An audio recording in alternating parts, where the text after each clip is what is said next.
रोजाना दिली मालूमात हासिल करने के लिए चैनल को अभी सब्सक्राइब करें। हमारी वीडियो को लाइक और शेयर लाजमी करें। कुछ तो ऐसे भी हैं कि रमजान शरीफ जैसे पाक महीने में भी गुनाहों से बाज नहीं आते। पहले की कौमों को नहीं देखते कि कैसे तबाह हो गई, बर्बाद हो गई, अल्लाह ताला ने उन्हें हलाक कर दिया। आज जरा हम भी अपने गिरेबान में झांक कर देखें कि हम कितनी अल्लाह ताला की नाफरमानी करते हैं। अल्लाह फरमाता है जो हमारी नाफरमानी करता है, जो हमसे बगावत करता है, हम उसे तबाह और बर्बाद कर देते हैं। हजरत ईसा की कौम को, हजरत मूसा अलैहिस्सलाम की कौम को, हजरत हूद अलैहिस्सलाम की कौम को, हजरत लूत अलैहिस्सलाम की कौम को अल्लाह ने कैसे तबाह और बर्बाद कर दिया, कैसे उन पर अजाब नाजिल हुए। आज हम पर अजाब इसलिए नाजिल नहीं होते क्योंकि हमारे साथ हुजूर सल्लल्लाहु ताला अलैहि वसल्लम की दुआएं हैं। अल्लाह ने फिरौन को तबाह किया, नमरूद को तबाह किया। अल्लाह ने नमरूद को लंगड़े मच्छर से मरवाया, फिरौन को दरिया में डुबो दिया। हम इनसे इबरत हासिल नहीं करते क्या? क्या हमें दुनिया में ही रहना है? क्या हमें मरना नहीं है? हमें आखिरत की कोई फिक्र नहीं है। हम अपने कामों में लगे हुए हैं, अपने काम कर रहे हैं, लेकिन हमें आखिरत की फिक्र नहीं है। फिरौन कैसे तबाह हुआ, नमरूद कैसे तबाह हुआ, हमें इनसे इबरत नहीं मिलती। और ये फिरौन ये बादशाह नहीं बना था, ये एक आम इंसान था और ये तरबूजों का काम करता था, तरबूज बेचा करता था। तो एक दिन ये बादशाह के महल की तरफ तरबूज ले जा रहा था, तो बादशाह के जो सिपाही थे तो उन्होंने इसके तरबूज ले लिए और पैसे भी नहीं दिए, खा लिए। तो इसने कहा भाई पैसे दो। उन्होंने कहा यहाँ पैसे कौन देता है, चल भाग। इसको भगा दिया। दूसरे दिन ले गया तो फिर उन्होंने, सिपाहियों ने इसके तरबूज ले लिए और पैसे नहीं दिए। तीसरे दिन भी यही मामला पेश आया। तो ये समझ गया कि यहाँ सब यही है, यहाँ पर कोई पैसे नहीं देता है और सब अपनी अपनी चलाते हैं, यहाँ सबकी अपनी खुद चलती है, कोई किसी पर हाकिम नहीं है। हालांकि बादशाह मौजूद था, लेकिन बादशाह तक बात पहुंचती तब ना कोई काम होता, तब कोई उस पर एक्शन लिया जाता। तो इसने क्या सोचा, इसने एक प्लान बनाया अपने अंदर कि बादशाह तक किसी तरीके से हमको पहुंचना है। तो बादशाह तक पहुंचने के लिए इसने एक प्लान बनाया, एक मंसूबा बनाया और कब्रिस्तान में चला गया, कब्रिस्तान में बैठ गया जाके। अब जो भी मैयत, जो भी मुर्दा दफन होने के लिए आता था, ये टैक्स लेने लगा, कब्रिस्तान में टैक्स लेने लगा लोगों से। और ये कब्रिस्तान में किसी को घुसने नहीं देता था जब तक वो टैक्स नहीं दे देता था।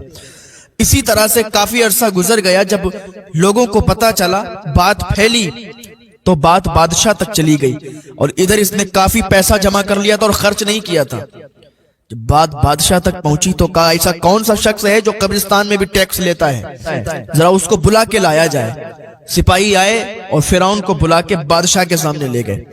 बादशाह ने सामने खड़ा किया और कहा बताओ भाई, तुम मुर्दों को दफन करने के लिए लोग ले जाते हैं, उनसे भी तुम टैक्स लेते हो, कौन हो तुम, तुम्हारा ओहदा क्या है, तुम्हें ओहदा किसने दिया है कि तुम कब्रिस्तान में टैक्स वसूलो? तो फिरौन ने कहा था बादशाह सलामत, मैं टैक्स इसलिए लेता हूं क्योंकि मैं तरबूज वाला हूं, मैं तरबूज का काम करता था। आपके सिपाही मेरे तरबूज को खा जाते थे, लेकिन कोई उस पर एक्शन नहीं होता था। और आप तक कई बार मैंने पहुंचने की कोशिश की तो किसी ने पहुंचने नहीं दिया। तो मैंने अपना दिमाग चलाया कि कब्रिस्तान में बैठकर लोगों से जब टैक्स लूंगा तो ये अवाम में बात फैलेगी, और जब अवाम में बात फैलेगी तब मुझे बादशाह बुलाएगा और मैं तब बादशाह को बताऊंगा कि तुम्हारी हुकूमत में तुम्हारे सिपाही इस तरीके से पेश आते हैं, इस तरीके से लोगों को लूटते हैं, तो फिर तुम काहे के बादशाह बने हुए हो। फिरौन ने जब इतना कहा था तो बादशाह ने कहा ये शातिर दिमाग वाला है, इसकी सोच बड़ी गहरी है। कहा तुम ठीक है, आज से तुम आम इंसान नहीं हो बल्कि हमारे पास बैठोगे, हमें मशवरा दोगे। तो फिरौन को उस बादशाह ने अपने पास बिठाना शुरू किया और उस बादशाह ने कुछ दिनों के बाद फिरौन को बादशाह बना दिया।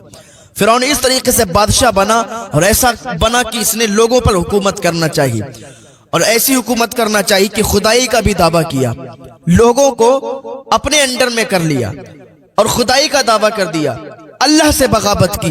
याद रखो, जो अल्लाह से बगावत करता है अल्लाह उसे तबाह बर्बाद कर देता है। जिना हमारे अंदर है, चोरी हमारे अंदर है, चुगली हमारे अंदर है, शराब हमारे अंदर है, जुआ हमारे अंदर, हर काम ऐसा कोई नहीं है जो हम आज ये कौम करती नहीं है।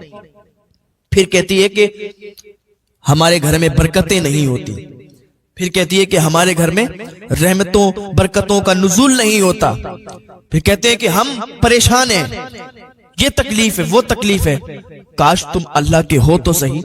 اللہ خود فرماتا ہے میرے بندے آ تو صحیح میری بارگاہ میں, تو مجھ سے مانگ تو صحیح, میں عطا کرنے والا ہوں, میں دینے والا ہوں. کون ہے جو اللہ کی بارگاہ میں؟ اللہ تعالیٰ 70 ماؤں سے زیادہ اپنے بندے سے پیار کرتا ہے, ایسے ہی چھوڑ دے گا؟ اب ذرا یہ بتائیں, جہاں اللہ رحیم ہے, کریم ہے, غفور الرحیم ہے, وہیں اللہ تعالیٰ قہار و جبار بھی ہے. جب اس کی پکڑ آتی ہے, ان بطش ربک لشدید, جب اس کی پکڑ آتی ہے تو کوئی اس کی پکڑ سے چھوٹ نہیں سکتا اور کوئی اس کی پکڑ سے چھٹا نہیں سکتا. یہ تو ہم فخر کریں, تو ہم شکر ادا کریں اللہ کا کہ اس نے حضور کی امت میں ہمیں پیدا کیا. نہ ہوئے ہم پہلے کی امتوں میں, آج ہم بھی تباہ و برباد ہو چکے ہوتے, اور نہ ہوتی اس پر حضور کی دعا تو آج یہ امت بھی تباہ و برباد ہو چکی ہوتی. نہ جانے کب کی یہ امت ختم ہو چکی ہوتی, آ گیا ہوتا دائمی عذاب, مر گئے ہوتے سب. ہم لوگ گناہ پہ گناہ کرتے جا رہے ہیں, اللہ ہمیں معاف کرتا جا رہا ہے. اللہ کی بارگاہ میں دعا کریں. دعا کیا کریں کہ اللہ تعالی ہمیں گناہوں سے بچنے کی توفیق عطا فرما دے. کچھ تو ایسے بھی ہیں کہ رمضان شریف جیسے پاک مہینے میں بھی گناہوں سے باز نہیں آتے.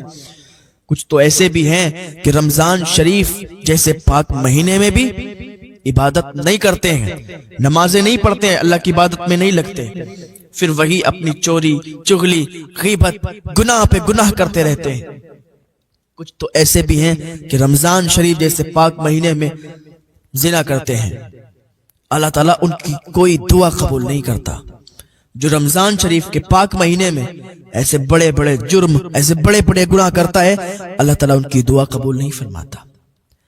جب وہ توبہ کر لیں, سچی توبہ اللہ کی بارگاہ میں, اللہ تعالیٰ تو فرماتا ہے میرے بندے تو توبہ کر تو صحیح, تو ایک توبہ کرے گا اور سچی توبہ کرے گا, تجھے ایسے ہی معاف فرما دوں گا جیسے تو نے کبھی گناہ نہیں کیے. آؤ تو صحیح یار اللہ کی بارگاہ میں. رمضان شریف آنے والا ہے, رمضان شریف میں روزے رکھو, نیک عمل کرو, عبادت کرو اللہ تعالیٰ کی, اور شکر کرو اللہ تعالیٰ کا کہ اللہ نے ہمیں رمضان شریف کا ایک مہینہ اور نصیب فرما دیا. ورنہ ہمیں کب پتہ ہے کہ ہماری موت کب آ جائے؟ کوئی ٹائم نہیں ہے بھائی, موت کب آ جائے. ہم بول رہے ہیں, ہماری زبان ہل رہی ہے, ہمیں سانس آ رہی ہے, ہمیں یقین نہیں ہے, ہمیں پتہ نہیں ہے کہ موت کا فرشتہ کب آ جائے اور کب کہ روح قبض ہو جائے اور کب ہم اس دنیا سے چلے جائیں. کیونکہ اللہ نے ہمیں دوسرے کاموں کے لیے نہیں بھیجا, اللہ نے ہمیں اور کاموں کے لیے نہیں بھیجا, اپنی عبادت کرنے کے لیے بھیجا. لوگ کہتے ہیں کہ اگر نماز نہیں پڑھیں گے تو پھر کیسے چلائیں گے گھر, اگر نماز نہیں پڑھیں گے تو پھر کیسے بھریں گے پیٹ, اگر نماز نہیں پڑھیں گے تو کیسے کریں گے کام. چھوڑ دو وہ کام جو اللہ کی عبادت کو دور کرتا ہے, چھوڑنا پڑے گا. چھوڑ دو وہ کام جو اللہ کی عبادت سے دور کرتا ہے. چھوڑ دو اس مالک کو جو اللہ کی عبادت کے قریب تمہیں جانے نہیں دیتا. چھوڑ دو اس کام کو جس میں تم نماز نہیں پڑھ سکتے. اللہ تمہیں کبھی بھوکا نہیں سلائے گا. اللہ کا یہ وعدہ ہے, رزق دینے والا اللہ ہے. اللہ پر بھروسہ کرو, انتظام وہی فرمائے گا.